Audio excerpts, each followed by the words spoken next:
బాబోయ్, అర్జెంటుగా ఇక్కడి నుంచి బయటికి వెళ్ళిపోవాలి. ఏ క్షణాన ఏం చేస్తుందో అర్థం కావట్లేదు. ఎందుకు అటు ఇటు తిరుగుతున్నావు?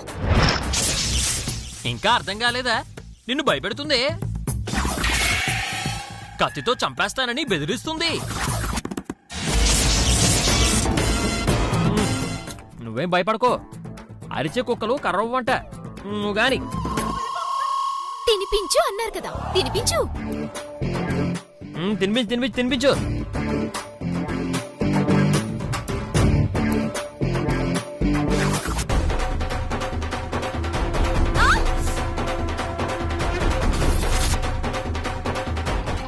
ఏంటి శ్రీ, నువ్వు అలా కురికేసావు? సారీ, పండ్లో పడి తెలియలేదే. తినిపించు.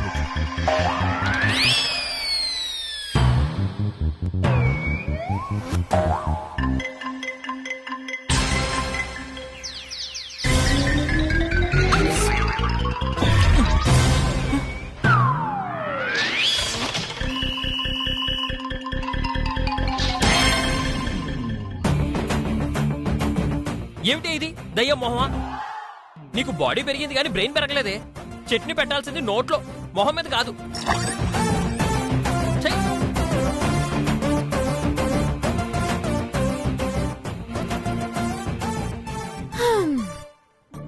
ఇంకోసారి ఈ కత్తికి పని చెప్పే అవకాశం ఇవ్వకే. ఇస్తే ఫలితం చాలా తీవ్రంగా ఉంటుంది. అలాగేలే.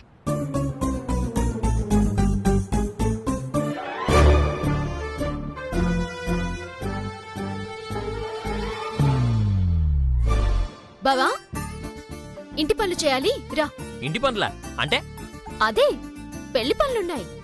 రేపు గుడికి కావలసిన సామాన్లన్నీ సర్దుకోవాలి. పెళ్లి ఐటమ్స్ అన్నీ వచ్చాయా లేదో ఒకసారి చెక్ చేసుకోవాలి. రా బావా. అబ్బా, నాకు అవతల చాలా పెద్ద పని ఉంది. ఏం పని? వీసా పని. ఒక ముఖ్యమైన వ్యక్తి వస్తున్నాడు, వాడితో కలిసి పాస్పోర్ట్ ఆఫీస్కి వెళ్ళాలి. పాస్పోర్ట్ ఆఫీస్కా? ఇప్పుడా? ఇప్పుడు పాస్పోర్ట్ తో నీకు పనేంటి? ఆల్రెడీ పాస్పోర్ట్ కి అప్లై చేశాను, అది వచ్చేసింది. వెళ్ళేది కలెక్ట్ చేసుకోవాలంతే. కలెక్ట్ చేసుకోవడం ఎందుకు? డైరెక్ట్ గా ఇంటి అడ్రస్ కే వస్తుంది కదా. వస్తుంది. కొరియర్ వాడి దగ్గర ఆగిపోయిందంట, నాకు ఫోన్ చేశాడు. అది సరే బావా, నీకిప్పుడు పాస్పోర్ట్ తో పనేంటి? అబ్బా, చెప్తాడు మరి. మా పనులు మాకుంటాయి, మీ పనులు మీకుంటాయి. నీ పనులు నువ్వు చూసుకో. కావాలంటే ఆన్లైన్ లో ఏమైనా హెల్ప్ కావాలంటే చెప్పు, చేసి పెడతాను. అదేంటి బావ ఉన్న పలంగా పాస్పోర్ట్ అంటున్నాడు? అసలు పాస్పోర్ట్ దేనికి? ఎలాగూ బావ బయటికి వెళ్ళాడు కాబట్టి ఆ బిలహరిగాన్ని రంగంలోకి దింపాలి. ఏమ్రా మళ్ళా మొదలు పెట్టి నువ్వు? అవునరా, దిక్కుమాల ఐడియాలు ఇవ్వడంలో నువ్వు ఎక్స్పర్ట్ అని నిన్నే అడుగుతున్నాను. ఏదో ఒక ఐడియా చెప్పరా. అర్జెంటుగా రాక్షసిని ఇంట్లో నుంచి బయటికి పంపించేయాలి. మళ్ళీ జీవితంలో అది ఇంట్లోకి రాకూడదు. చెప్పరా ప్లీజ్. అయితే నా దగ్గర మస్తు ఐడియా ఉందిరా భయ్. ఏమిట్రా అది? సింపుల్ రా. పద్మావతి కూరగాయల అమ్మటోడు వచ్చిండే, ఒకసారి బయటికి పో అను. ఆమె అక్కడి నుంచి బయటికి పోతుంది, నువ్వు లోపలికి వెళ్ళి డోర్ పెట్టుకో. మళ్ళీ తలుపులు తీసేదాకా లోపల రాదు. ఎట్లుంది నా ఐడియా? ఇంట్లో నుంచి బయటికి పంపించడం అంటే కూరగాయలోడు వచ్చాడు, ఆ కూరలోడు వచ్చాడు అని అబద్ధం చెప్పి పంపించడం కాదురా దరిద్రుడా. మరి శాశ్వతంగా పంపించేయాలి. ఓ గట్లనా?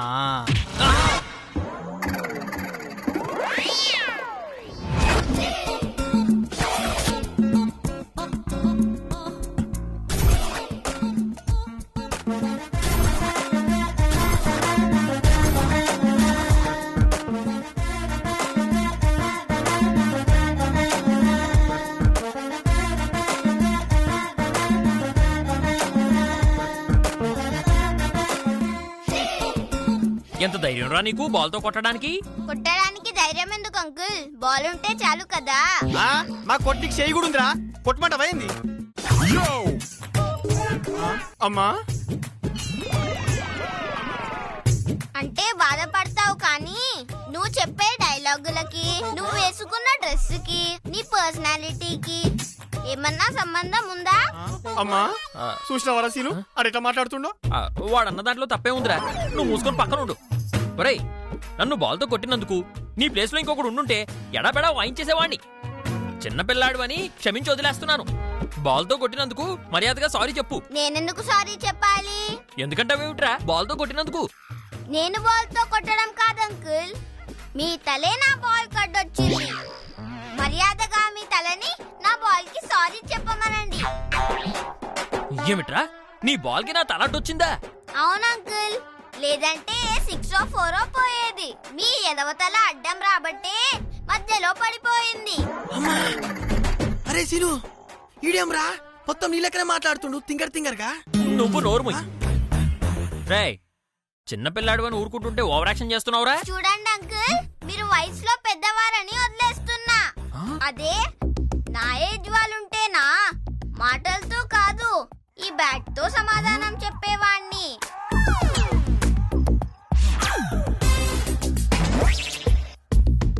పెద్దోళ్ళని వదిలేస్తున్నావా? లేకపోతే ఏం చేస్తావురా? కొడతావా? ఛీ! దేనికైనా సమబుద్ధి ఉండాలి అంకుల్. మీ వయసు ఎక్కడా, నా వయసు ఎక్కడా? పొరపాటున నేను కొడితే తలెత్తుకొని తిరగగలరా? ఆ అవమానంతో బతకగలరా? అందుకనే ఆగుతున్నాను. మర్యాదగా ఆ బాల్ నాకు తిరిగివ్వండి. ఏమిట్రా వీడు ఇలా మాట్లాడుతున్నాడు తింగరగా? మరి ఇప్పటిదాకా నేను అన్నప్పుడు నోరు మీ అన్నావు. వాడచ్చం నీ లెక్కనే మాట్లాడుతుండ్రా. చూస్తుంటే సేమ్ నీ డూప్ లెక్కనే ఉన్నాడు. ఏంటి ఇద్దరు ముచ్చట్లు పెడుతున్నారు? మర్యాదగా బాల్ తీసివ్వండి. బాల్ తో కొట్టింది కాకుండా తీసి మరీ ఇవ్వాలా? నువ్వే తీసుకో. ఏంటి అప్పుడే ముసలోళ్ళు అయిపోయారా? నడుము వంగట్లేదా?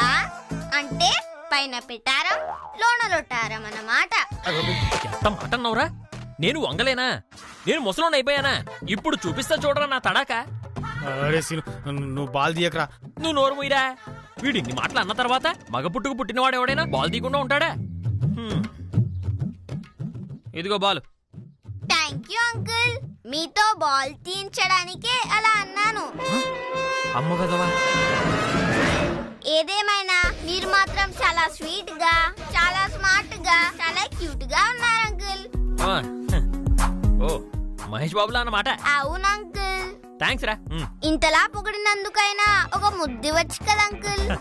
చూసావంటరా వీడు బాల్తో కొట్టిన మనల్ని ముద్దడుగుతున్నాడు. మనం ముద్దుకున్న డిమాండ్ అలాంటిదిరా. అరే ఏదో తేడా కొడుతుందిరా, నువ్వు కాస్త తగ్గు. ఏంటి అంకుల్, మీకు ముద్దు పెట్టడం కూడా రాదా? పోనీ నన్ను నేర్పించమంటారా? అరే నువ్వు నాకు నేర్పడం ఏమిట్రా? ముద్దులు పెట్టడంలో మనం ఎక్స్పర్ట్. చూపిస్తాను చూడు.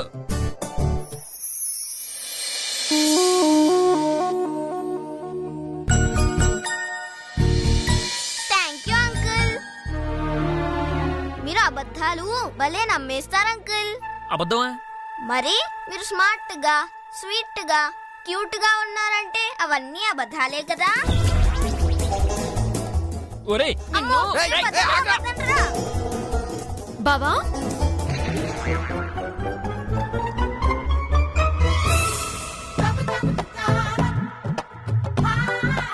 నువ్వెప్పుడొచ్చావే? నా సంగతి తర్వాత. ముందు ఆ పిల్లోడెవరు చెప్పు. పిల్లోడా? నాకేం తెలుసు? ఆ పిల్లోడెవరు తెలియకుండానే ముద్దుల మీద ముద్దులు పెట్టేస్తున్నావా? ఆ పిల్లోడెవరు తెలియకుండానే గంటసేపు మాట్లాడావా? గంటల సేపా? ఆ నువ్వు వాడితో మాట్లాడుతున్నప్పుడే వచ్చాను. అక్కడ నిలబడి అంతా చూశాను. మర్యాదగా ఆ పిల్లాడితో నీకున్న సంబంధం ఏంటో చెప్పు, లేదంటేనా? వాడితో నాకేం సంబంధం ఉంటుందే? బాల్తో కొట్టాడు, ఇద్దరి మధ్య పెద్ద గొడవే జరిగింది. పొగిడాడు, ముద్దుల దాకా వెళ్ళింది. ఇది జరిగిన మ్యాటరు. లేదు, నువ్వు నా దగ్గర ఏదో దాస్తున్నావు. మనకి పిల్లలు లేరని ఆ పిల్లోడిని దత్త తెచ్చుకుందాం అనుకుంటున్నావు కదూ? ఇదెక్కడ గొడవే? వాడిని నేను దత్తత తెచ్చుకోవడం ఏమిటి? చిచ్చి, వాడి మొహం చూస్తేనే చిరాగ్గా ఉంది. అవును సిస్టర్, వీడు మాట్లాడుతుంటే ఎంత చిరాకు వస్తుందో వాడు మాట్లాడుతుంటే కూడా అంతే చిరాకు వచ్చింది.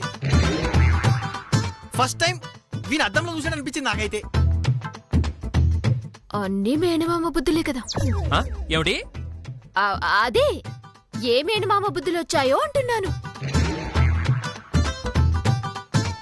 చూడండి, పిల్లల్ని పెంచుకోవాలనుకుంటే నాతో ఒక మాట చెప్పండి, అంతేగాని రహస్యంగా ఇలాంటి పిచ్చి పిచ్చి పనులు చేయకండి. నేను పిల్లల్ని పెంచుకోవడం ఏమిటి? నాకు అసలు పిల్లలంటేనే చిరాకు. అదేంటి, పిల్లల కోసం పరితపించిపోతున్నాను అని అన్నావు కదా? అదొక్కప్పుడే. ఇప్పుడు అలా కాదు. మా తమ్ముడికి పెళ్ళైపోగానే మా నాన్నగారు వాడి ఆస్తి వాడికి ఇచ్చేస్తారు. ఆ తర్వాత నాకు రావాల్సిన వాటా కూడా నాకు ఇచ్చేస్తారు. ఆ ఆస్తి అమ్మేసుకుని ఏం చెక్క అమెరికా వెళ్ళిపోతాను. లైఫ్ లాంగ్ అక్కడే గడిపేస్తాను. ఏం మాట్లాడుతున్నావు బావా?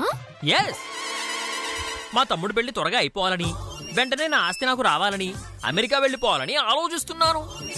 పోయేటప్పుడు నన్ను కూడా తీసుకుపోతారు. ఏరా, నీకు పాస్పోర్ట్ ఉందా? ఇప్పుడే దిగుతారా బాయ్? ఒరే ఒరే, పాస్పోర్టో కాదురా, పాస్పోర్ట్ పాస్పోర్ట్. అర్థమైందిలే, పాస్పోర్ట్.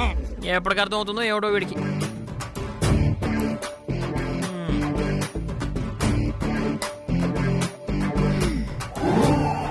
అంటే నేనెలాగూ నిన్ను వదలట్లేదని నన్ను వదిలేసి దూరంగా వెళ్ళిపోదామనుకుంటున్నావా బావా? నిన్ను వదలడం అంటే నా ప్రాణం పోయాకే బావా. నేను బతికుండగా నన్ను వదిలే అమెరికా కాదు కదా, కనీసం అమలాపురం కూడా వెళ్ళనివ్వను. చూస్తూ ఉండు బావా.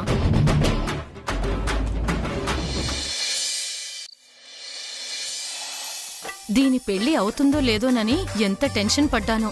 ఆ భగవంతుడి దయవల్ల అన్ని ఆటంకాలు తొలగిపోయి పెళ్లి జరుగుతున్నందుకు చాలా సంతోషంగా ఉందమ్మా. పద్మావతి, పద్మావతి, ఏంటమ్మా అలా ఉన్నావు? ఏం లేదు అత్తయ్య గారు. లేదు పద్దు, నువ్వు దేని గురించో ఆలోచిస్తున్నావు. అదేంటో చెప్పు.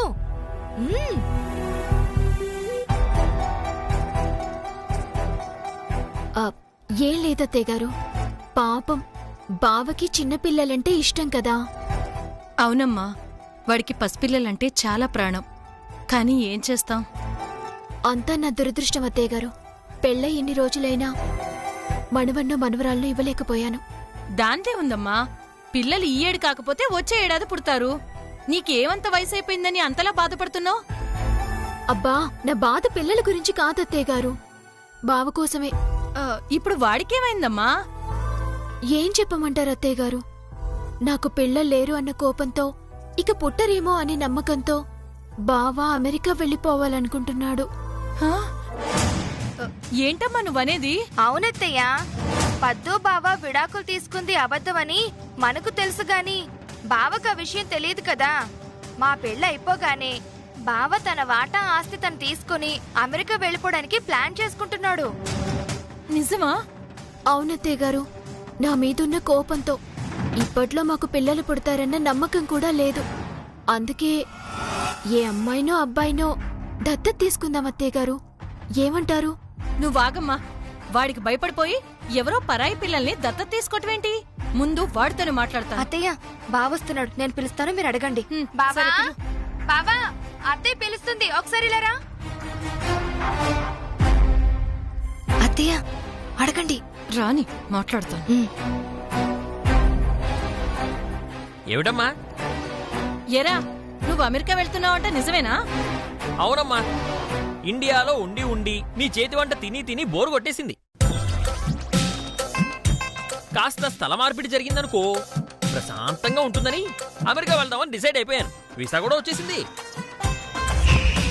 ఇందాక నువ్వు అమెరికా వెళ్తాను అంటే నన్ను ఏడిపించడానికో నన్ను భయపెట్టడానికో అలా అన్నావనుకున్నాను బావా. నిజంగానే వెళ్ళిపోతున్నావన్నమాట. నీ రెండు కాళ్ళకి బంధం వేసైనా నిన్నిక్కడ ఆపుతాను, ఆపి తీరుతాను. విన్నారు కదా అత్తయ్య గారు, ఇప్పటికైనా నమ్ముతారా నేను చెప్పినవన్నీ నిజమేనని?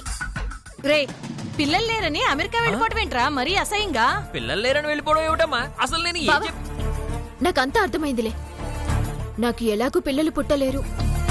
నువ్వు బయటి పిల్లల మీద ప్రేమ చూపిస్తుంటే దానికి నేను ఒప్పుకోలేదని నువ్వు అమెరికా వెళ్ళిపోతానంటున్నావు కదూ? బయట పిల్లల మీద ప్రేమ చూపించడం ఏమిటి? అది నిజం కాకపోతే ఇందాక ఆ అబ్బాయికి నువ్వు ముద్దెందుకు పెట్టావు? వాడితో అంత ప్రేమగా ఎందుకు మాట్లాడావు? ఎవరికి ముద్దు పెట్టాడమ్మా ఈ వెధవా? ఎవరో ఒక అబ్బాయి వచ్చాడు అత్తయ్య గారు. వాడితో తన సొంత మనిషితో మాట్లాడుతున్నట్టుగా ప్రేమగా మాట్లాడాడు. పైగా ముద్దుల మీద ముద్దులు కూడా పెట్టాడు. దీన్ని బట్టి అర్థం కావడం లేదా ఆయన ఎవరైనా పిల్లాన్ని దత్తత తెచ్చుకోవాలని అనుకుంటున్నాడు అని? ఏమిటి కొత్త స్టోరీ? కొత్త స్టోరీ లేదు, పాత స్టోరీ లేదు.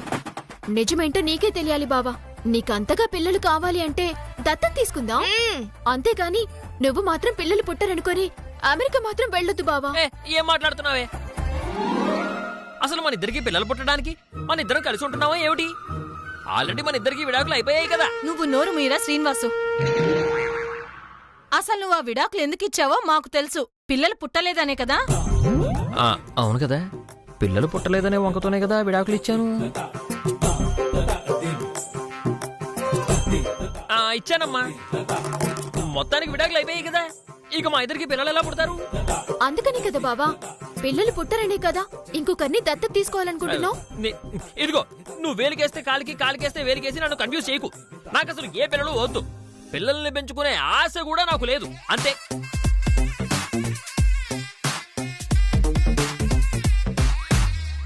అత్తయ్య గారు విన్నారు కదా, ఆయన పైకి చెప్పడం లేదు గాని ఆయనకి తెలియకుండానే పిల్లల మీద ప్రేమని పెంచేసుకున్నారు. మీరు ఒక్కసారి ఊ అనండి అత్తయ్య గారు. మీకు నచ్చిన వాళ్ళనే దత్తత తెచ్చుకుందాం. అప్పటికి బావ మారకపోతే వాణ్ణి పంపించేసేద్దాం. ఏమంటారు అత్తయ్య గారు? అమ్మా, ఒక కుక్కని పెంచుకుంటేనే అది దూరం అయితేనే మనం భరించలేమే. అలాంటిది ఒక పిల్లాన్ని తీసుకొచ్చి వాణ్ణి పెంచి వాడు నచ్చలేదని ఎలా పంపించేస్తామమ్మా? అత్తయ్య గారు, నా బాధ అది కాదు అత్తయ్య గారు. ఎవరైనా పిల్లాన్ని దత్తత తెచ్చుకుంటే కనీసం వాడి వల్లైనా బావ మారుతాడేమోనని. వాడి వల్లైనా మేమిద్దరం కలుస్తామనే చిన్న ఆశ అత్తయ్య గారు. సరేనమ్మా, నాకిష్టం లేదు. కానీ ఒకసారి మీ మావయ్య గారిని అడుగుతాను. సరే అత్తయ్య గారు, థ్యాంక్ యూ సో మచ్.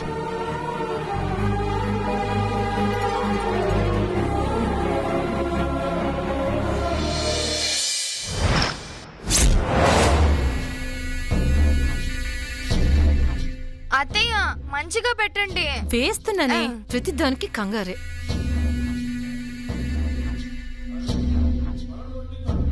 ఏంటి అందరూ కోన్ పెట్టుకుంటున్నారా? నాకు కూడా పెట్టొచ్చు కదా. ఆ నీకు దేవుడు 2 చేతులు ఇచ్చాడుగా, ఎదురుగా కోన్ ఉంది కదా, వెళ్ళి పెట్టుకోవచ్చు కదా. అలాగే.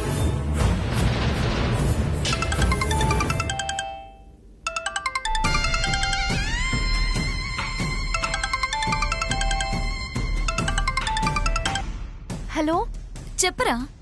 ఏమే ఎక్కడున్నావు? ఆ ఇంట్లో ఉన్నానురా. ఒకసారి బయటికి రా. ఆ అలాగేరా. ఓకే. ఎప్పుడు? ఆ రేపా? ఆ సరేరా.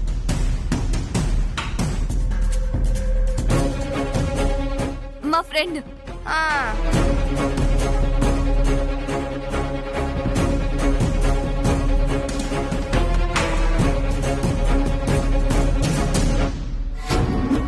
ఏ నువ్వు డైరెక్ట్ గా ఇక్కడికి ఎందుకు వచ్చావే? గట్టిగా అరవకు. ఇంట్లో వాళ్ళు చాలా సంతోషంగా ఉన్నట్టున్నారు. సంతోషం ఏంటే, ఆల్రెడీ మెహందీ ఫంక్షన్ కూడా అయిపోతుంది. రేపు సాయంత్రం కల్లా త్రిపుర ఇంటి కోడలు కూడా అయిపోతుంది. జరిగింది మెహందీ ఫంక్షన్ మాత్రమేనే, పెళ్లి మాత్రం జరగదు. ఏ ఎందుకు జరగదు? ఎందుకంటే ఇంకాసేపట్లో ఇంట్లో ఘోరాలు జరిగిపోతాయి కాబట్టి. ఘోరాలా? ఏంటి అవి? నువ్వేదో ఒకటి చేసి ఆండాలకో, పద్మావతికో లేదా ఆ త్రిపురకో రక్తపాతం సృష్టిస్తావు. ఇంట్లో వాళ్ళకి రక్తపాతం సృష్టించాలా? ఎందుకు? ఆ చిలక జ్యోతిషుని కొట్టినప్పుడు వాడేమని శపించాడు? ఇదే నా శాపం. నా జ్యోతిష్యమే నిజమైతే ఈ ఇంట్లో ఉపద్రవం జరగబోతుంది. ఓ రక్తపాతం జరగబోతుంది. అప్పుడు నమ్ముతారు నా జ్యోతిష్యం శక్తి ఏంటో.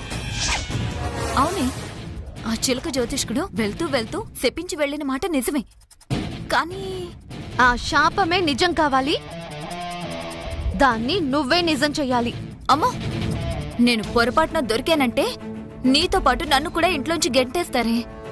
దొరికితే కదా గెంటేయడానికి. నువ్వేం చెయ్యాలో ఎలా చేయాలో నేను ప్లాన్ చేస్తాను. ఆ ప్లాన్ ని నువ్వు యాజ్ ఇట్ ఈస్ గా ఇంప్లిమెంట్ చేయి చాలు. ఏం చేయాలో చెప్పు.